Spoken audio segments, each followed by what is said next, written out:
ইয়াৰ পাছত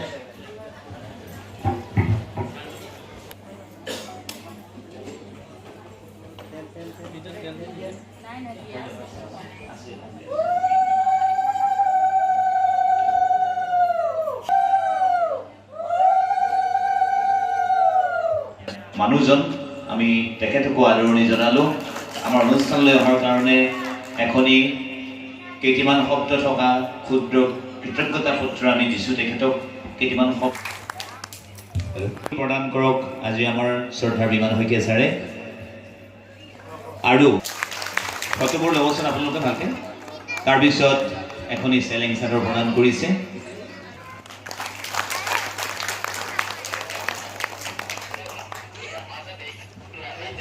আৰু স্মাৰকটো প্ৰদান কৰিছে শ্ৰদ্ধাৰ ছাৰলৈ মই সেৱা জনাইছোঁ। আৰু আমাৰ গীতটি আনুষ্ঠানিকভাৱে উন্মোচন কৰিলোঁ বুলি তেখেতক প্ৰকাশ কৰিবলৈ কৈ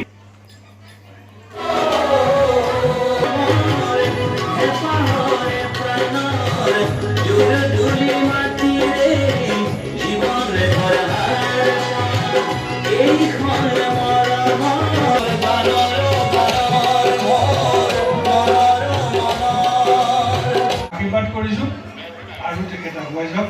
ঈশ্বৰে শক্তি দিয়ক। ধন্যবাদ। ছাৰে দাঁতি উলিয়াবলৈ চেষ্টা কৰিব লাগিব। শেষটো কৰিব পৰা নাযায় একেবাৰতে। ৰিণু বাইদেউ আহক। সকলোকে ধন্যবাদ জনাইছোঁ, কৃতজ্ঞতা জনাইছোঁ। শিক্ষক অনুষ্ঠানটোত মোক মাতিলে মোৰো ভাল লাগিলে। এতিয়া মই তাকে বহি বহি বহুত কথাই ভাবি আছোঁ যে আমি মানুহৰ জন্ম যে ল'লোঁ, আমি কিমান ভাগ্যৱান।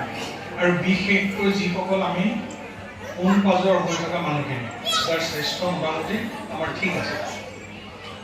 এতিয়া যেতিয়া এই সৰু ল'ৰাজনে গান গাই থাকে আৰু আমাৰ ভূপালী সংগীতমৰ শৰ্মা ডাঙৰীয়াই এই আমি পঢ়িছোঁ, কাৰণ মোৰ এতিয়া জন্মই হোৱা নাই।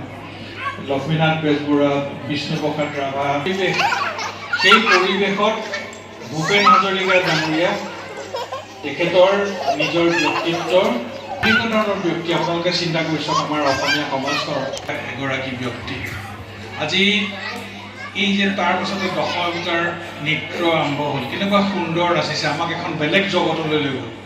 সেইকাৰণে আমি সকলোৱে, মই নিজেও খুব গৌৰৱ অনুভৱ কৰিছোঁ যে কেনেকুৱা এখন সংস্কৃতিবান